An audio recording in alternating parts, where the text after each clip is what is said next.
Good morning, denizens of the Empire. It's Jabara here, and today we are back for another African food cooking video. Last time we made a West African pot roast, and I've heard a lot of people saying like, what even is this? I never even heard of this, and I'm West African, blah, blah, blah. Admittedly, I did just Google it. I saw several recipes with more or less the same ingredients, so I figured it was something common there, but you know, obviously I didn't research that enough, to be fair. I was just too busy cooking, to be honest. And it tasted good. It tasted and smelled just as exotic and flavorful as the little bit of African food I have had in my experience before. So today we're actually going to make some more authentic recipes. We also tried our hand at some fufu, and that came out terribly. So we'll have to get some more practice with that. We got some more tools to do that as well, but we're not gonna do that today.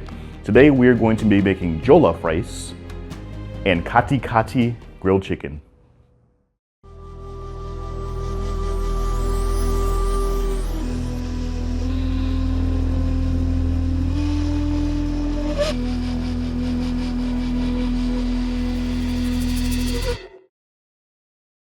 Jollof rice is among the most popular foods of West Africa.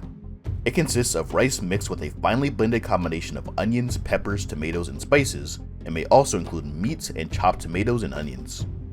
Its namesake comes from its origin in the medieval Jollof Empire that was founded after King Njanje liberated his people from the Mali Empire in around 1360. This region of Africa is one of only two parts of the entire world to independently domesticate rice, East Asia being the other. With that being said, rice was a staple in much of the West African Sahel. Despite its origin in the Senegambian region and its wide distribution going by many different names depending on the people in the region of Africa in question, Ghana and Nigeria famously compete with one another for the claim of the best jollof rice. The main difference is that the Nigerian jollof tends to use long-grain varieties of rice to maximize flavor absorption, while the Ghana variety favors basmati rice since its natural flavor contributes in and of itself. Jollof rice has also had a profound influence on soul food to present day. West African slaves brought their cooking traditions, crops, and spices along with them, and as a result, dishes such as dirty rice and jambalaya have very prominent influences from jollof rice. So before we move on to the ingredients and preparation of the jollof rice, I'd like to thank the Coldest Water for sponsoring this video. So it's been a fair amount of time since I've been using the Coldest Water thermos, and I have to say, I don't think I could, sponsorship or not by the way, I don't think I could ever use a different thermos. It's just crazy how effective this thing is. It keeps your water so cold. I literally put some cold water with ice cubes in it before bed, woke up the next morning, guess what, still cold water and ice cubes. It's like a miniature cooler, it's crazy, and I can honestly say, this thing has been helping me drink water more often, because I've been pretty bad about it in the past. This thing has definitely helped me do it more regularly. The Coldest Water thermoses can keep your water icy cold for over 36 hours. This is accomplished through its advanced lid technology, which also includes this tiny little puncture hole which lets in just enough air to build up pressure necessary to drink water through its built-in straw, thereby keeping your water much colder, much longer than other thermoses. It's so well insulated that it doesn't even sweat on the outside from condensing water, so everything around it stays dry. Also, if you take it in the water with you, it has a rubber grip and a handle so you can hang onto it easier, and it floats so you won't have to worry about it sinking to the bottom of the water. It fits in most cup holders, bike racks, and cars, and it also comes in multiple sizes. You can enter for a chance to win a free gallon thermos at the link down below, or receive a 10% discount on your entire order using my referral link, also down below. So first we're going to start off with our jollof rice, which will consist of beef stock, diced beef, sliced habanero, poblano, and bell peppers, sliced onions, sliced tomatoes, butter, oil, which we're going to use palm oil, the traditional way, Jamaican jerk seasoning, thyme leaves, bay leaves, tomato paste, salt, pepper, and cayenne red pepper. Next, we're going to put all the sliced veggies into a blender along with some beef stock.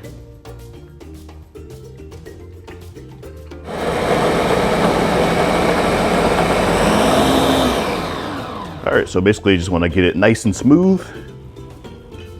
And then we want to pour that into a large pot. It looks tasty, doesn't it? I'm sure it'll look a lot tastier than it looks right now, that's for sure. And I'm probably going to need a bigger pot than that. Alright, so we're just going to set that mixture to the side and get started on the next process. So first we're just going to add a little bit of palm oil.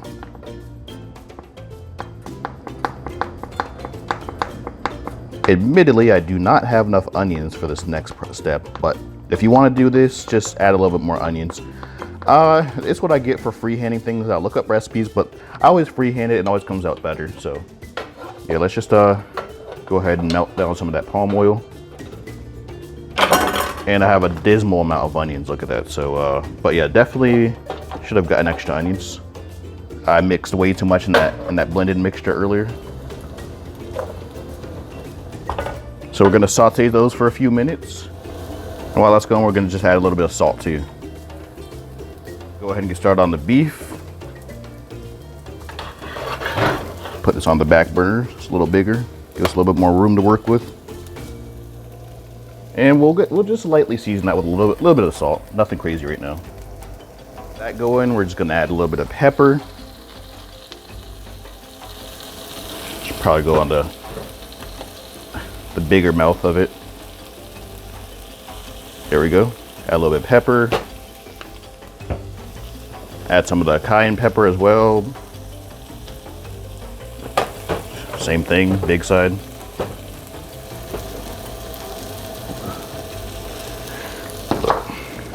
Add the bay leaves.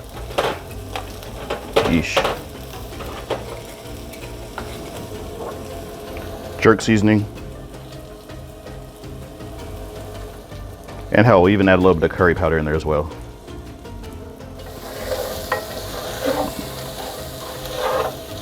All right, once that's all sauteed up, we'll go ahead and add that mixture we made earlier. Make sure you got a really big pan for this. Not gonna lie, that does not look appetizing at all, but it smells amazing, so that's good for something.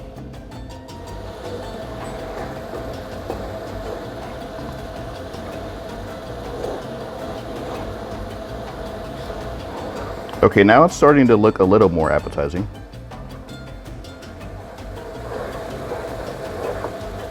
We're also adding the tomato paste as well. While that's still heating up, we went ahead and added some more jerk seasoning to that beef, just because. And it smells amazing. All right, so as the sauce is finishing up and the beef is done, we're gonna go ahead and get started on the rice. So after rinsing the rice thoroughly, you just wanna put in some water and add a bit of butter as well. Okay, scratch that. You actually want to put a little bit of water and then cook it low for 30 minutes. When on that, we'll just go ahead and add the beef to the sauce. Mix it all in nice and good.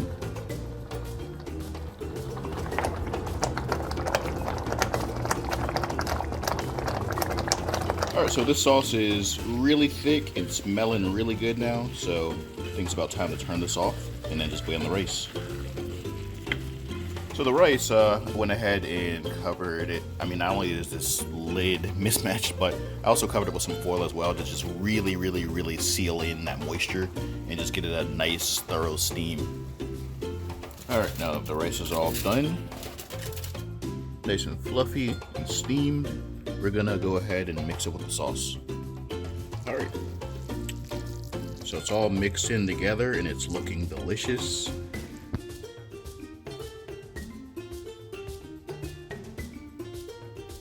So after mixing it, I saw this little morsel of beef absolutely coated in rice and sauce, and I just had to grab it. It's too many flavors to even describe.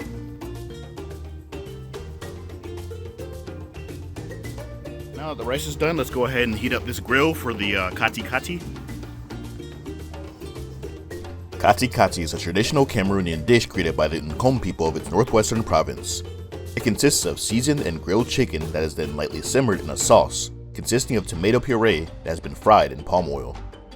Typically it's served with fufu on the side, but as you can see here, we're going to enjoy this traditional meal with jollof rice instead. It's been far too long since I've last grilled. Alright, so while we let those coals heat up, let's go ahead and season the chicken. So I don't understand how people live their whole lives eating chicken breast, all white meat chicken. I mean, it makes it sound good, but when you actually taste it, it's so much more dry and so much more less flavor.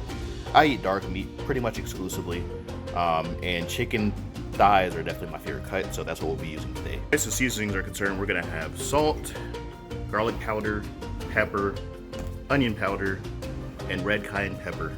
Okay, now that we got that all seasoned up, we'll throw in a little bit of little bit of that jerk seasoning just because.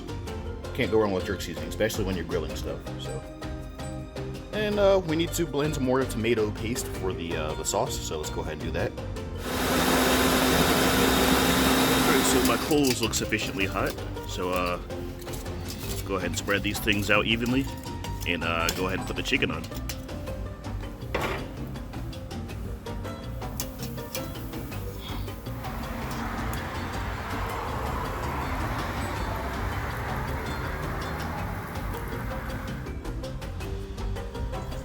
The chicken's cooking, we went ahead and heat up some palm oil, and then we're gonna blend it with this this tomato puree we made earlier.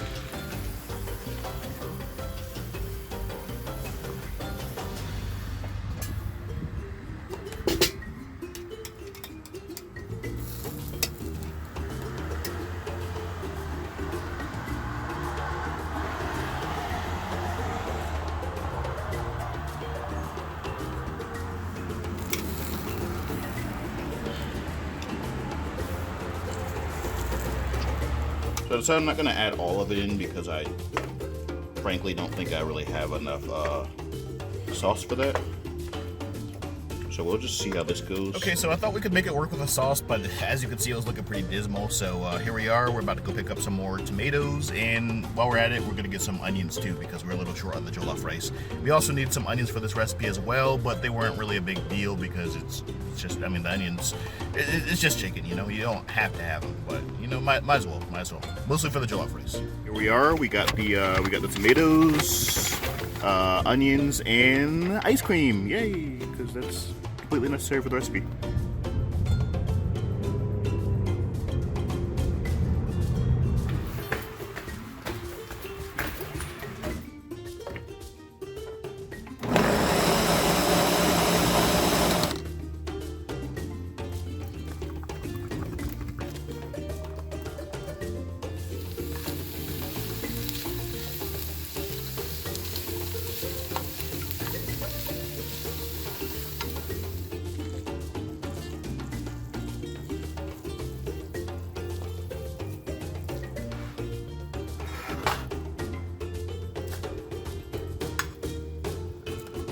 That looks way better, by the way. Look how thick that sauce is.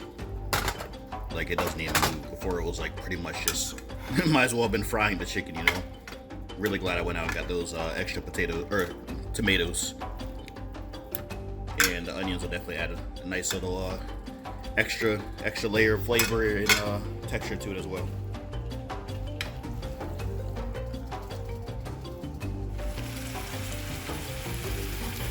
All right, so the Kati Kati is just about done. Now I'm just gonna go ahead and tidy up the kitchen and make myself a plate.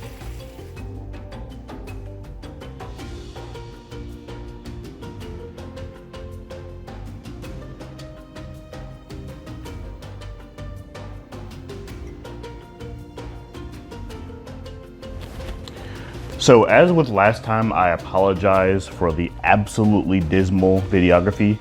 It's because I'm recording with my phone. I have no stands, I have no special mounts, I have no special cameras, no nothing. So this is what we get.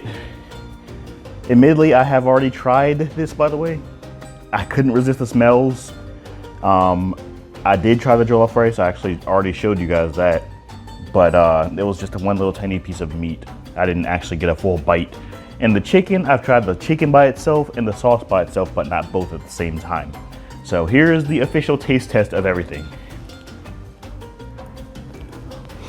If only you guys could smell the aromas, oh my God. It's crazy.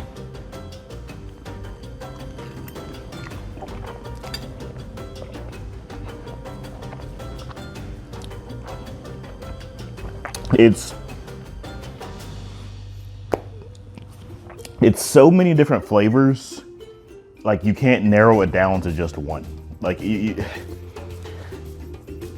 it almost reminds me of dirty rice, like Southern dirty rice, but just so much more.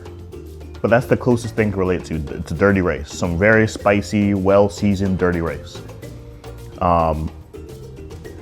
It's amazing. It's like, I don't even know how to describe it. That's, yeah. I'm at a loss of words. That's pretty much where I'm at with the jollof rice. It's really, really good. It's spicy, ever so slight sweetness to it from the onions and the tomatoes. And then the basmati rice has its own unique flavor. I'm not sure if you ever had basmati rice. It tastes relatively neutral compared to most rice, but it has this, like, you know when you're eating basmati rice, it has its own flavor, and it just complements with it perfectly. Wow. All right, let's and then the beef, just adding that little tiny bit of savoriness to it. Like, I got a big chunk of beef right now on my fork, so. And it just adds that extra little layer of flavor too.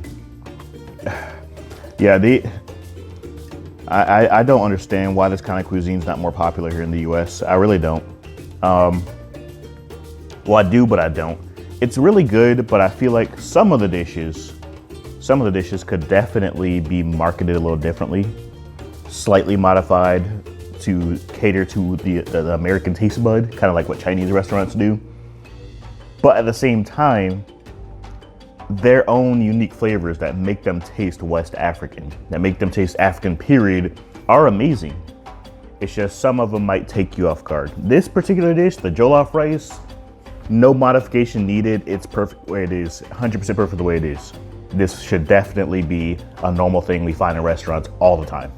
So let's go ahead and try out this Kati Kati chicken.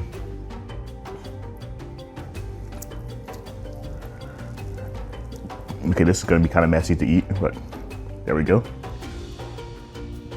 I can already smell the smoky flavor from the grill. Like it's overwhelmingly smoky, so that's gonna be delicious. You already know that's gonna be delicious. Yeah, that's like 60% of what I smell is that smoky flavor.